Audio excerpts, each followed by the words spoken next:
The following is a fan-made chapter reading of the web serial Pale by J.C. McCrae. The original text can be found at palewebserial.wordpress.com. If you'd like to donate to the author, please go to patreon.com/wildbow. Thank you and enjoy.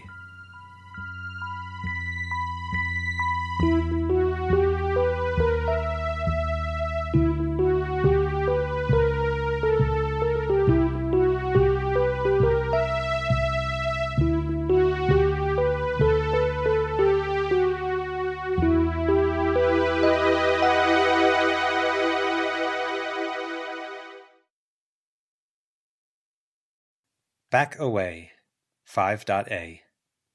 Interlude. Clementine slowly pulled up to her parking spot, came to a gentle stop, and then put her battered old car into park. Both hands settled at the very top of the steering wheel, giving it a death grip. A big red pickup with oversized tires and all the trimmings sat in her parking spot.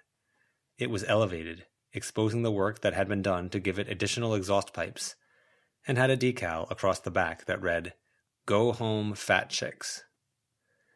With the way it was parked, it simultaneously occupied Mrs. Preston's parking spot, and William Love's, and the parking spot of the hoarder in room 37.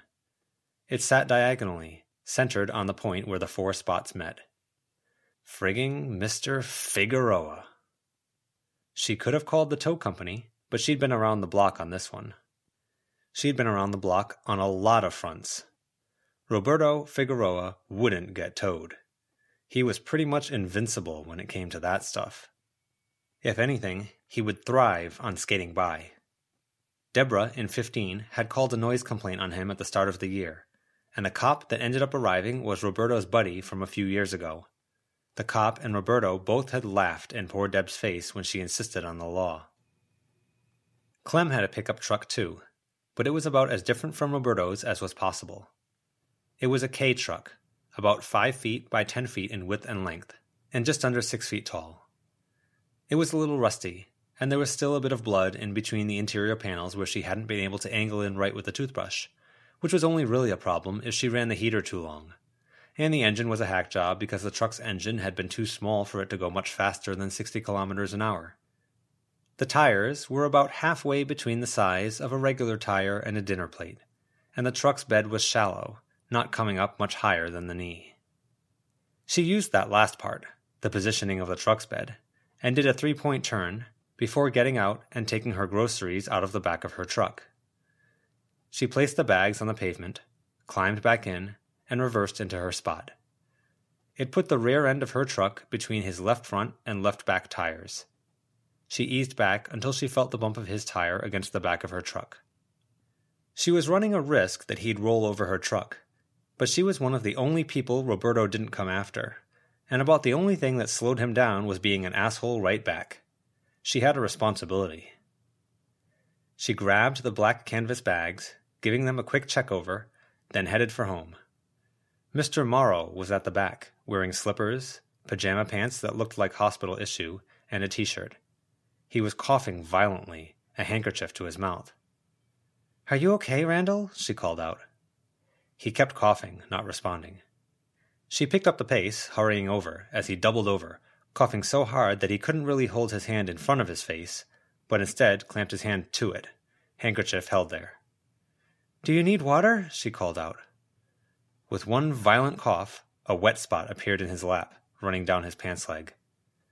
"Oh, buddy," she said, more to herself. It was the awkward kind of situation where she wasn't sure if he'd want that added attention. He half hobbled, half stepped over to the door. "Could you hold the door?" He let himself in, and the door swung closed behind him before she could stick the toe of her shoe out to catch it. She sighed, adjusted her bags, and pulled the door open. She avoided stepping in the droplets of urine on the floor. The main hallway was L-shaped, extending from the parking lot on the one side to the alley on the other, with the front desk at the front-facing corner. Some of the rooms for the less able and elderly were on the ground floor, as were the offices closets, and everything else. There was a rickety elevator that had probably taken more lives than her little K-truck had before she'd owned it, and stairs that led up from either side of the front desk, merging behind it on the way to upstairs. "Good afternoon, Arlene," Clementine greeted the girl behind the partition. She looked and saw Mr. Morrow making his way up the stairs, clearing his throat, one hand holding his wet pants away from his leg. "Hey, Clem," Arlene said, smiling. She was a teenager, about 2 years younger than Clem, with neon green braces that made her look younger. She looked way too happy to see Clem, but that was just how Arlene always was. Clem liked it. It was like coming home to be greeted by a very enthusiastic dog. "There's a bit of a mess in the hall, I think," Clementine told her. "Randall let me know. I called the janitor." "I tried to call out to him, but he gave me the cold shoulder." "He has ear infections," he said. "Can't hear a thing until they clear up. On top of the rabies scare and the bone infection. Bone infection. Poor guy. It's one thing after another. He's all dopey with the meds right now. My uncle asked me to put him on the list of people to check up on, which I forgot completely until I just said that." Arlene kicked, wheeling herself over to one side of the office, where she found a clipboard. "Glad I was able to help remind you then. Hey, do I have any mail? I'm expecting an order and I'm looking forward to it." Arlene pushed, the computer chair carrying her to another spot. She bent down out of sight and then lifted up a box to the counter. Narrow and flat and... Clem had to lean over the counter to see. Label clearly printed. Bookhole print. Arlene placed 2 envelopes and a bit of junk mail on the side of the counter while Clem looked. "That will be it. Thank you." "There's also this." Arlene lifted up a box. It was battered, stained on the one side, and covered in haphazard duct tape and packing tape. The tape looked like it had trapped a lot of debris. "Return to sender" was printed on the side. Clem's heart sank. "I didn't send that." "The postman insisted," Arlene said. She tilted the box. "I guess he could read that label as having your address on it." Clementine looked. It looked like the label had gotten wet and the print had bled out. It was possible to read it as saying Mother Teresa, but the intact part of the area code and address was more convincing than that. "If it's not yours, I'll keep it put aside and tell them to take it and find the real owner." Which would put the box in close proximity to Arlene and the postal staff. "No," Clem said.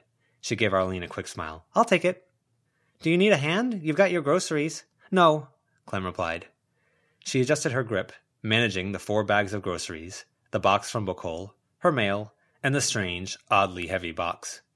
"No, I'm pretty good at wrangling messy stuff. You stay and make sure the janitor gets that mess cleaned up." "On it." "Take care, Arlie." "You too," Arlie called after. Clem carried her stuff up the stairs, bags swinging. At least there weren't more drips. Poor guy. Arlene was new enough she apparently hadn't heard about Randall getting the actual bubonic plague, or that the rabies scare had been real. They'd given him a heat treatment to try to burn the rabies virus out of him, and it had given him mild brain damage. She wondered if he'd known, or if Mr. Bristow had told him he lived by different rules. Then was there a chance he could have done something different? Was it that Randall was perpetually ill, or that he was perpetually ill but never actually died from it? Was there a possibility that he could have just weathered the rabies virus? Was that even humanly possible? She let herself into the apartment, used her heel to stop the door from violently swinging closed, and used her elbow to adjust a painting of an old woman that hung askew. Once she was in her living room, she was able to set down the boxes. She carried the bags to the kitchen, dropping the canvas bag into the vegetable crisper rather than emptying it. She'd have to fix that later, but she wanted to hurry just in case. She removed her jewelry, tied back her hair, washed her arms up to the elbows, and then donned an apron. With a coarse scrub brush, she rubbed down a knife. She'd picked up a high-carbon chef's knife a while back, hammer-forged, with a black carbon texturing along the back of the blade. It hadn't ended up being nice for the kitchen, but there were other uses. She dried it with care, gave it some whisks with a honing rod, and set it aside. She cleaned up some cast-iron tongs in the same manner, without the honing. She carried her stuff over to her coffee table. There were probably rules for this, but nobody was telling her what the rules were. Cast iron and carbon steel wouldn't work against some of the problems, but if she was working with unknowns in her lengthy experience, these things tended to cover the most bases. She sat on her couch, used the tongs to move the box, and then moved it back to its prior position. She went for her box from Bookhole, tonging it over, then holding it with the tongs while slicing at the tape with her knife. She used her hand to lift the books out one by one. Put to the proof. Compost. Lean, mean machine learning. If ever there was.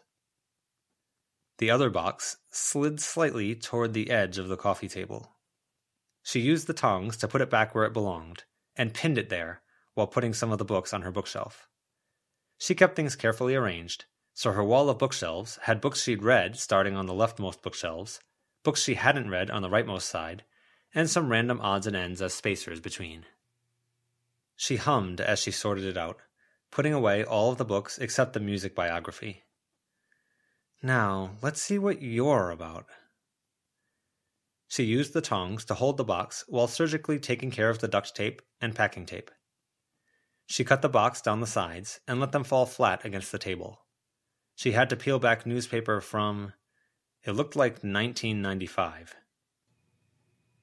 It looked like a plaque, of the sort that an animal head was mounted on, but the thing mounted was a baby, curled up in a fetal position, wrapped in bandages. There were signs of a tail, withered and rat-like, no longer than her hand, peeking out from the bandages, and most of it was covered except the mouth, which had raw red flesh extending from the edges of bandages to the small, badly decayed teeth.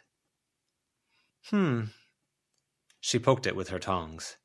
There was more give than she'd expected. I do appreciate you being upfront with the fact you're going to be horrible, but I don't think I can sell you. And if I can, do I really want to work with the kinds of people who would have you? She set the tongs down and stretched, picking up compost and looking at the first few pages. She had lost her collection of books a while ago, after a word-eating wooden bird had left her mute, unable to read, and had turned all of her books into decorations, the pages white with no ink. She'd owned this before, and she was happy to reread it and refresh herself. Putting her life back together again. It felt good. She went over to her computer, because reading a biography about music composition had to be accompanied with classical music. Discard me. She turned. The little mummy had moved across her coffee table, centering itself. You talk, huh? She asked. There was no response. She turned back to her computer, logging in. Take me to pieces and scatter the pieces to the wind. Burn me to ash and transmute me to elemental flame and air. It matters not. She had a message from Mr. Bristow. Screen time me. Why did that make her heart sink as much as the mysterious package finding its way to her? Yes, rent was cheap, with utilities included, but some of her neighbors, like Figueroa, and the expectations. I will make endless offal boil from your holes until they make mountains. Bury me in the ground, and I will do the same for the worms.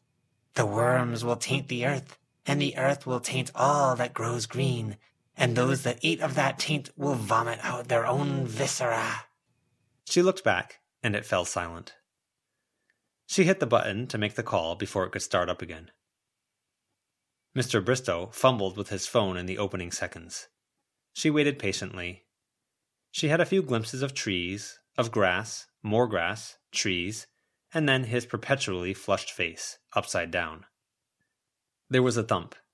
She turned and saw the plaque with the mummy had fallen to the floor.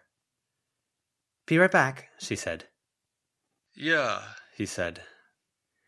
She grabbed her tongs and picked up the plaque, carrying it with her to the computer. Mr. Bristow was trying so very hard to keep up with technology and trends. He'd give his all, and then move on to the next thing, forgetting the last. Earlier this month, he'd been asking the guy in room 60 about VR. The phone calls being screen-timed was an extension of that. Any interest? She asked, holding the thing so he could see it. His face contorted in disgust. What is it? No idea. It talks, though. Lots of stuff about entrails and taint. That is worrying. I'm going to call a friend about that. How's your apartment? It's fine. Everything's in working order. Sink is finicky sometimes. Doesn't always drain. Let me know if I need to call a plumber. I'll eat your foreskin and the foreskins of all who follow from your line. Did you say something? He asked, huffing. Sorry, walking. I can't look at the phone and see where I'm going at the same time. I didn't say anything. Where are you? Old place I used to own, he said. Doing a bit of reconnaissance, seeing how it's doing. The phone stirred. He pointed it at a building. It was long, with a stone exterior. Many of the main windows had a blue tint to them. It's beautiful. It looks like it's been maintained well. It isn't. Sorry. Listen, I don't like to bother you.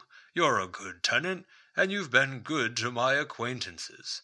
But I'm wondering if I could make a request. He sometimes had a way of talking around things, being so roundabout that by the time he got to the point, the person on the other end was so eager to be done with the runaround that they accepted whatever he was asking for. What request? A minor errand I'm asking some people to do. I can't put the so-called cat and the hound in the same place if I'm not watching them, and there are only so many people I truly trust as chaperones. These things always wind up being more headache than they're worth, no offense. I usually get a month or two of free rent from you, but... Do you want more? He interrupted. I'm fine financially. My business is doing well. I'm getting buyers. That's so great. That's good. I'm glad you're doing well. You remind me of one of my nieces. Arlene? No. Is she still there at the front? Yep. Good for her. Good. I've run through most of my nieces and nephews, and the nieces and nephews once removed. Not many of them have that staying power. I don't like bringing people in off the street. I like her. The guy you have on the after dark shift is a different story. Accommodations must be made. Listen. I really would like the help, and I would normally ask Ted. He's reliable, but he's with me. What about an apartment move? You're in the corner now. Do you like the corner apartment? I love the corner apartment.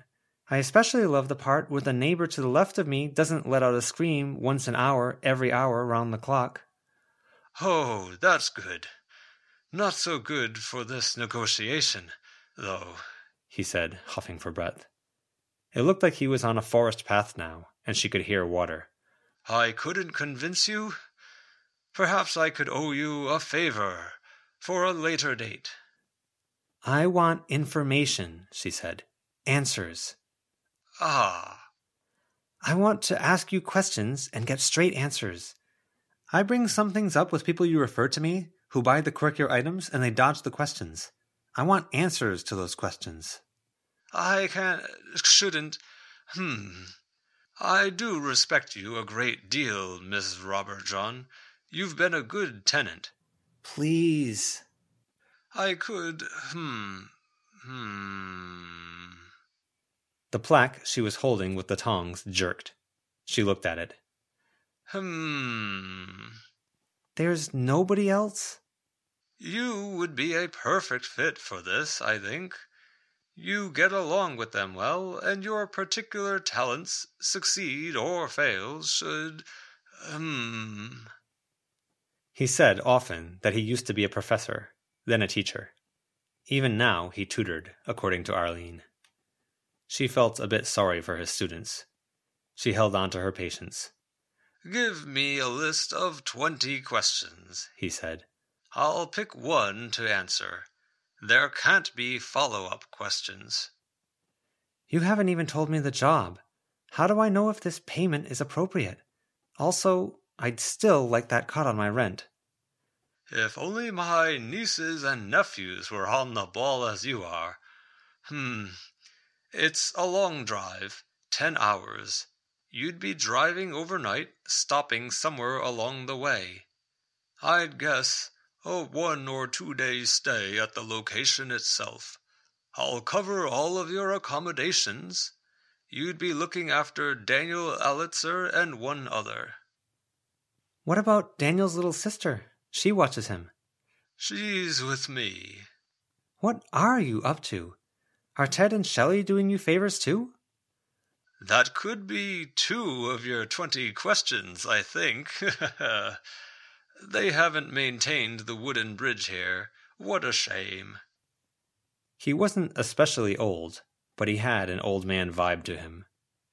You'll drag your dangling entrails behind you while you blindly wander my tainted realms. Impossible miles of innards, and you'll feel every inch of them. I'm getting a bit of static, Mr. Bristow said. Can you hear me? She asked. He nodded. I'm thinking you should give me 10 questions, she said. You pick one of the 10, and 3 months of rent, as a starting point. You will tread on the vitals of others, and they'll tread on yours. Your knees will bend with the pain of each step another takes on what trails behind you. And you small, sweat-drenched man, for all that you pretend you are a buffoon and a blowhard, for all that you claw to power, you will be reduced to doing the same, eyeless, stumbling the earth while each step tears more of your endless innards from within you. And you must wander and search, or you'll never find an end to your torment, nor will you find the foreskin you pine for, lost to you. You there? The connection went fuzzy. There aren't many cell towers this far into nature. I'm here, Clementine said. For all that he pretends? That was interesting. Good. Clementine, my dear, I'll send them to you. Listen, I have a meeting with someone. I should go.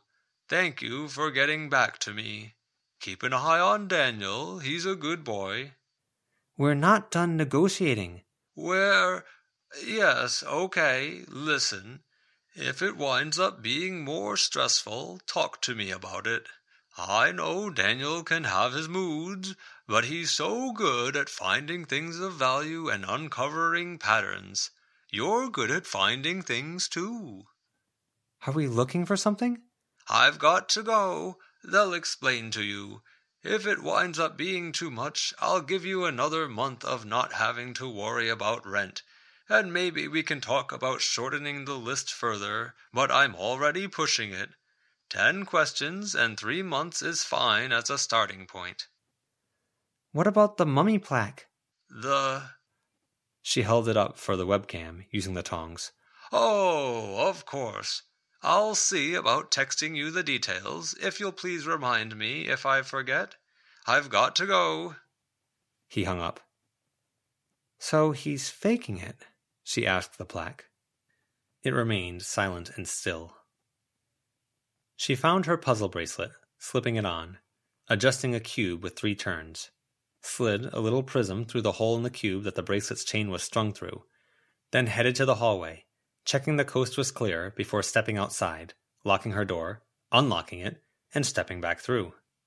The door no longer connected to her front hallway, but to her bedroom. Books were piled up on the bedside table, clothes were on the floor, which she should do something about.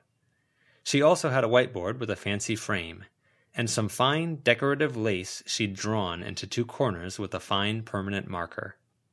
A reminder to file her GST and HST amounts, and, in the top right corner, a little heart and a note left by a one-night stand. It thanked her for a wonderful 17 hours. There was a phone number. She'd met them at this motivational thing, and they'd joked about how bad it was. The joking had become flirting, the flirting had become chemistry, and chemistry had become Clem taking them back to her apartment. They'd fallen fast asleep together at 4 in the morning, woke up together when it was close to noon, and barely left the bed until it was dark out again. Cuddling, talking, touching, connecting. In any other person's story, it might have been the start of a beautiful thing. A chance meeting leading straight to something like a honeymoon. Clem walked through the kitchen, then the front hallway. She adjusted the picture of the old woman, which hung ajar. Then she continued into the living room, every room in a straight line that should have carried her out past the street. The windows were fogged up, with a diffuse light shining through, making up for the fact that the light bulbs didn't work like this. She passed into the bathroom, where she pushed aside the shower curtain and saw the storage room, a room that wasn't in her usual apartment. The shelves were stacked. There was an energy to the space, where it felt like everything was moving, but not in a way the eye could see. You will be alone, Clementine Robert John. You'll be utterly and completely alone, blind and hurting, hurt by others who have no idea it's you they're wounding as they try to make their own blind way through existence. All of mankind will, every individual an exile. A child's toy in the corner laughed. Something rustled off in the other corner. She checked the case, metal, with several locks and a chain. She gave it a one-handed shake to remind herself of whether she'd left something inside or not. She'd left it locked with a bike lock and several different padlocks, which was annoying. You will pass from this world alone, scarred, hurting, and ignorant. A music box started up, tinkling. The child's toy giggled again. She strode from the storage room before things could get livelier. She carried the metal box by its handle, the little mummy plaque with the tongs. She passed by the message with the heart again. She couldn't allow someone to get that close. Anyone else would get a love story, possibly something to carry them into old age. But she couldn't risk it. She liked them too much. She needed the answers, the solutions, some hope that there was a normal life somewhere on the far end of this. Maybe then she could put that phone number into her phone, show up at their door and throw herself at them, kiss them and accept them like they'd kissed and accepted her scars. She opened the door to find herself face to face with a short blonde woman with her hair in a side braid, a very straight nose, thin lips, and a penetrating stare. She wore a t-shirt and stretch pants and had a bag with her. "So you are home. I've been knocking," Sharon Grigg said. "Ah, you're going on this trip?" Yeah, hun."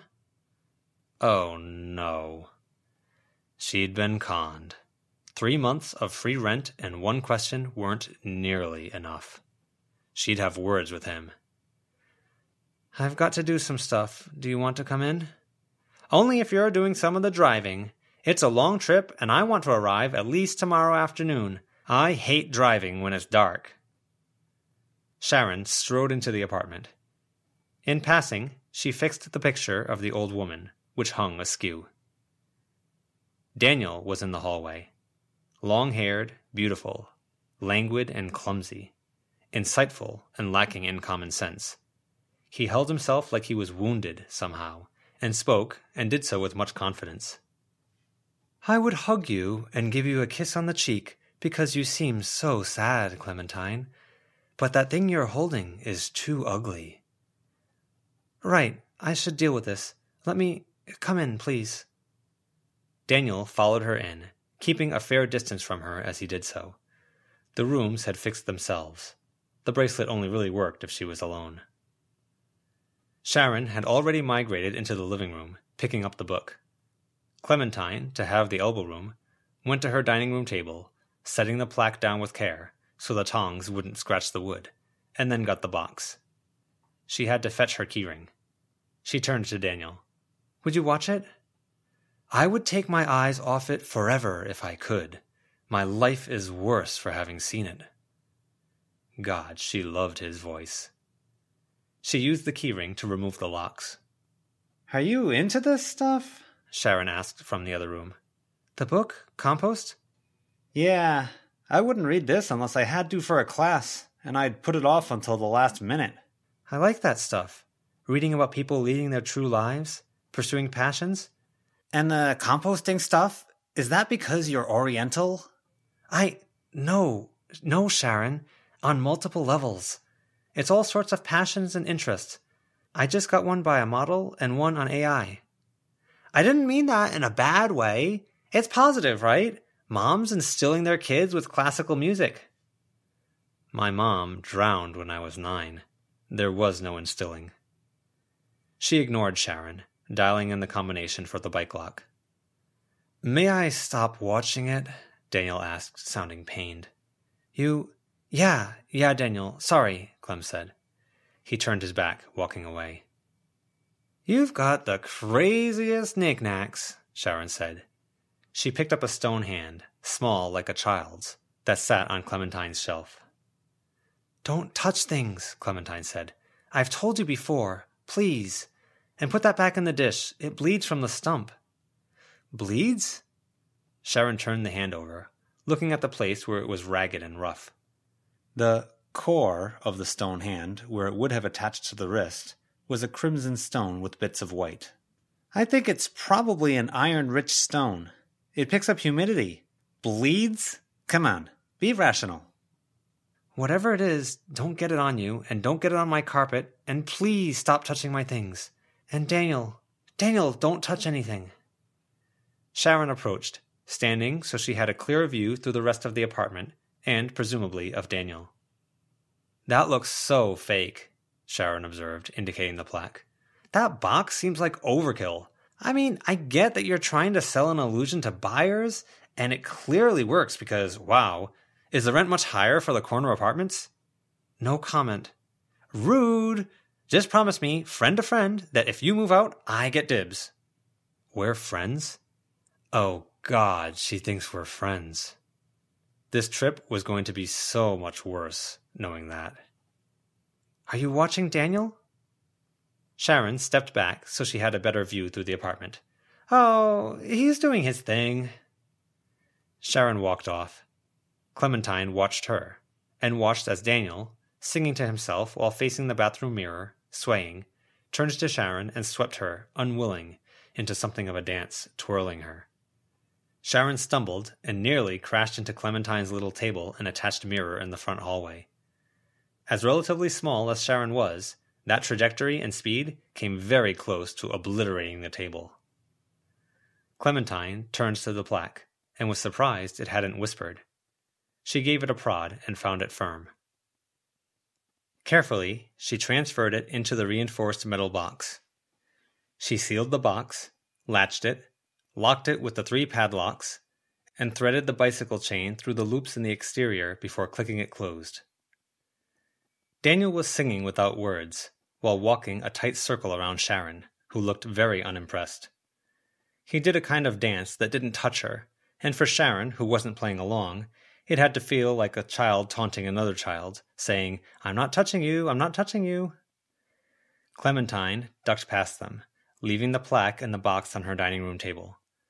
Daniel switched to singing to her, reaching out, expression and body language like he was imploring something of her. She took the reaching hand and gave it a kiss, and he flashed a brilliant smile at her, singing with more gusto and passion while she continued on to her bedroom. She kept a bag in case she needed to leave fast, so that was convenient. She gathered some minor extra things.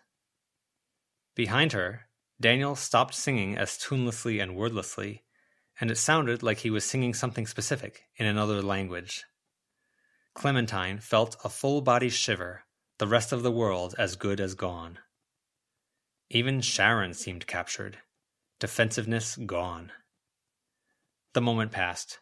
The singing became something tuneless but pleasant, wordless and aimless and beautiful in its own way.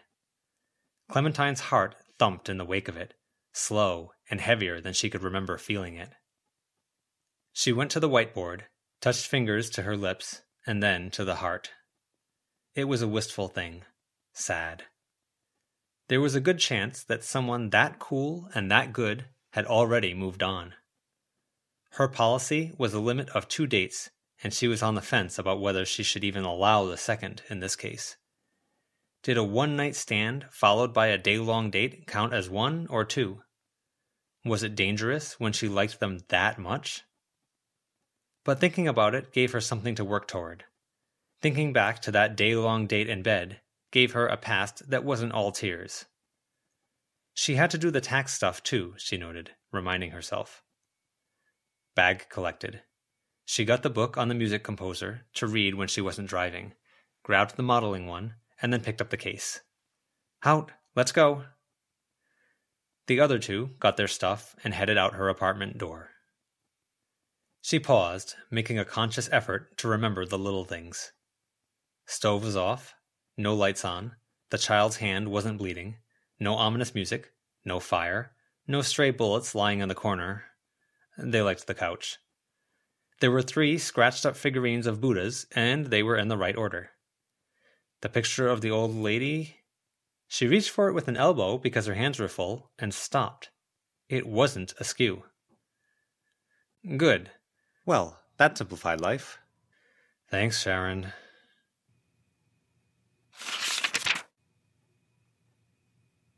The tire popped as she was rounding a corner.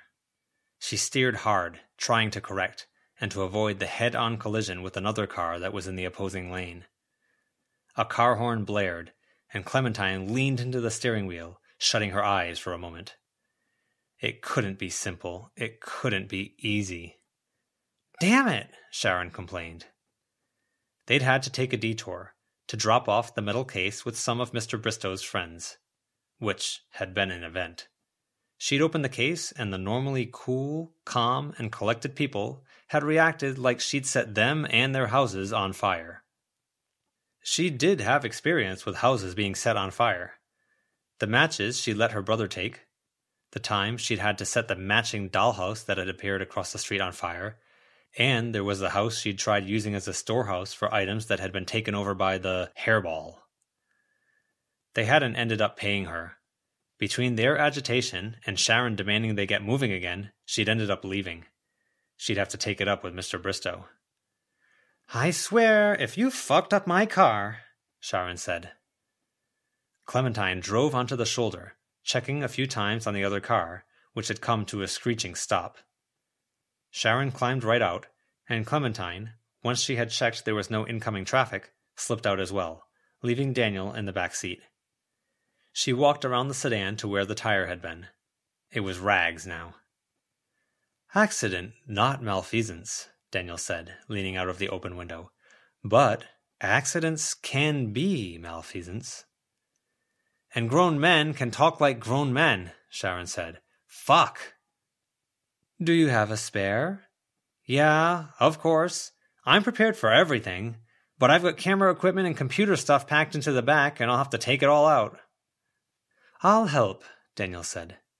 He climbed out of the window with more of a smooth, fluid motion than some people stepped out through an open car door, and dropped down into a squat, before standing like a colt taking its first step. If you help me with that stuff, you'll get distracted and misplace some of it. There's a lot to be distracted by, he said. He held out a hand, feeling the wind. Dust in the wind, and a strong, dizzying smell of blood. No, there really isn't, Sharon told him. I'm going to go talk to the driver of the other car, Clementine said. She looked both ways, and then jogged across the street. Hopefully, they would be forgiving. People in small towns were supposed to be nice, right? She approached the window and slowed as she got closer. She stopped. No driver. Had she heard them open the door and leave? But she could smell the blood that Daniel had mentioned. She glanced back to make sure things were okay. In the back seat, multiple trash bags had been lashed around a roughly cube-shaped object. The object had been belted in with the middle seatbelt, but with the sudden stop, it had apparently flopped forward. It rested at an angle against the 2 front seats, some of the trash bags ripped. Blood dripped down onto the floor of the car. Where it was ripped, she could see red fur. I think I'm going to take a pass on this one, she decided, speaking to thin air. I've paid my dues already yesterday. She left it behind, heading back to the others. She reached out for and held a bag for Sharon, while she worked to get the spare tire out of the compartment inside the floor of the trunk. "Are they okay?" "Perfectly. Bystanders are taking care of them," Clem lied. "It looks like they walked off for a breather after that scare," Daniel said, his arms and upper body draped over the roof of the car. He winked at Clem. "Can you not put all your weight on the top of the car and jostle it when I'm preparing to jack it up? Clementine, since you're the babysitter, can you take Daniel for a walk or something?" "I can. You don't want help?" "I can change a tire, hon. I can't deal with that. Not after a 10-hour drive." "I can barely deal with myself," Daniel mused aloud. "I must be insufferable to other people." "I like you just fine," Clementine reassured him. "I'm so touched," he said, as they walked away. He linked arms with her. "And I'm fond of you. If I could do it without hurting you, I'd sweep you off your feet." "I really relate there, Dan." "Ah," he said. He touched her chin and turned her head so she faced him. "You fell in love. What a tragedy. Will you pursue him? Her?" "Them. I need to find my way to normal first." "I will be your most ardent ally," Daniel whispered. Then, in a more serious voice, he asked, "How will we do this?" "I need you to be good. I need you to make this job easy. Then I get to ask our landlord some questions." The place they'd nearly collided with the other car was by a triangular bit of grass at the foot of a ski hill. There was a place to pull off and some picnic tables. A family sat at one table. They got up to leave around the time Clem and Daniel were walking by, gathering up snacks and trash, leaving behind a gold watch. Was that? Clementine turned, looking back at the car they'd nearly crashed into. Some teenage boys had pulled out the trash bag and were looking around. Was this? "Sir," Daniel called out to the departing family, "you forgot." Clementine gripped his wrist, squeezing. The family didn't even seem to hear them. Clem had only managed to catch a few of the people who left these things in her path. There was usually a story. It was usually helpful. This felt like one of those things. She looked closer. A watch with a broken face. "We'll sit at another table." "We're not going to take it." "No." "But it glitters so. It catches the light." "No, Daniel, please. I said to make this easy, as my friend." He sat at the other table. "As star-crossed lovers of others." "Are you in love, Daniel?" "With the world, with possibilities, with dreams, and a bit with every girl I come across." "Nobody specific?" "No. I don't know if I could. They gave me such a love for singing and tragedy. I don't know if I have enough room in my heart to give a girl." She nodded. But she worried. 3 items in less than 24 hours? She looked out over the small town. It was just big enough that she could see it all without having to turn her head to take in more of it, framed by hills. "This isn't what our keeper thinks it is." "He's not our keeper, Daniel." "This place, this town. It's so bloody and beautiful, and there are motes of dust in the air that catch the light in a way that pierces my heart. Our keeper is so cruel sending me here. I wonder if he knew what he was doing." "That mummified thing you didn't like? It said Mr. Bristow pretends." "Oh, he does, he does. Oh, this place is so heady with blood it makes me feel like a carnivore drunk on rich meat. It's making you richer." "The items? This place is worse for me?"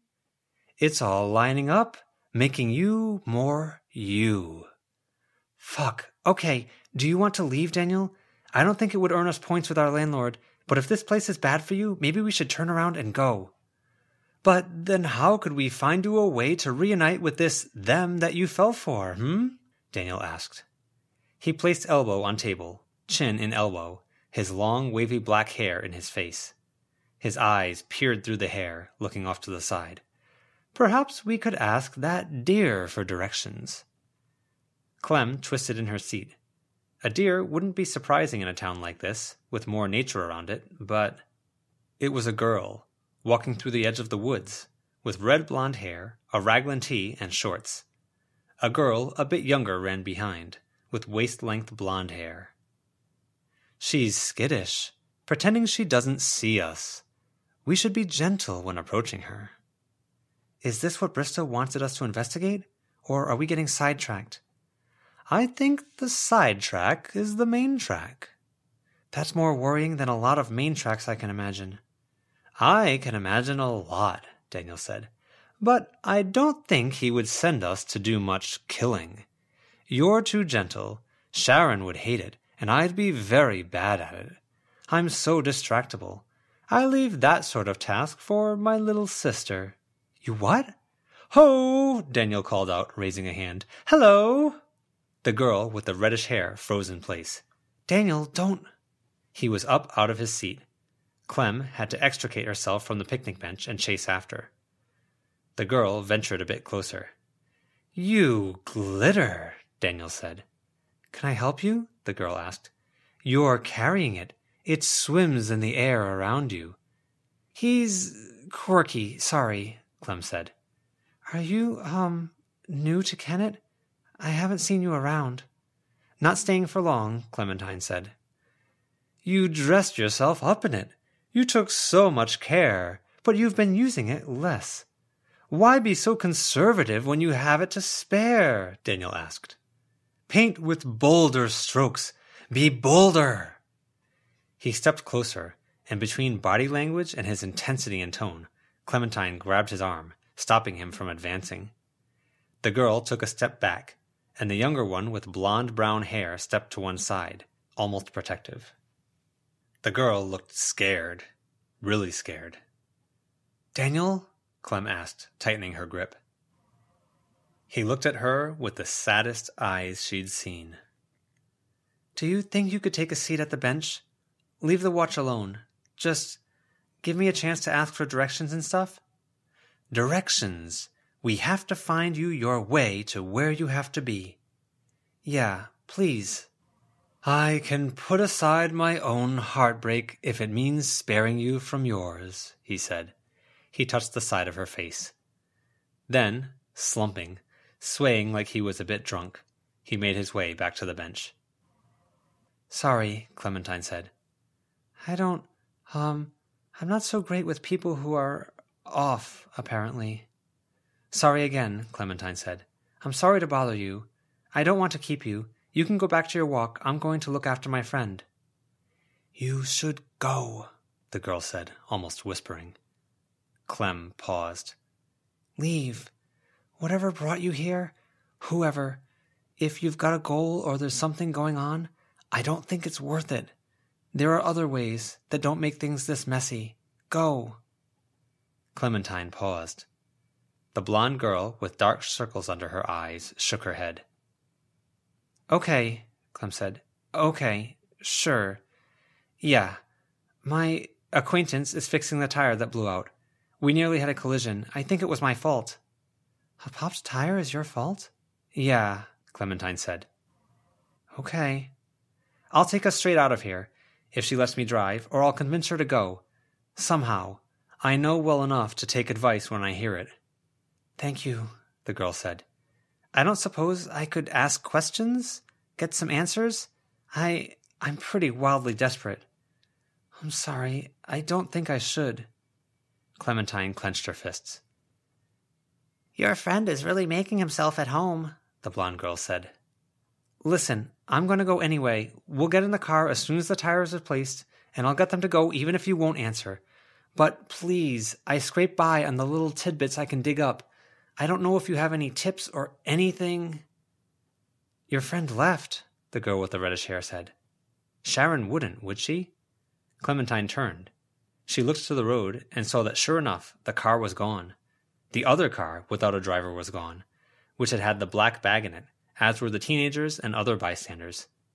Sharon, your other friend, I meant, the kid said. Daniel. She looked. The picnic table was unoccupied.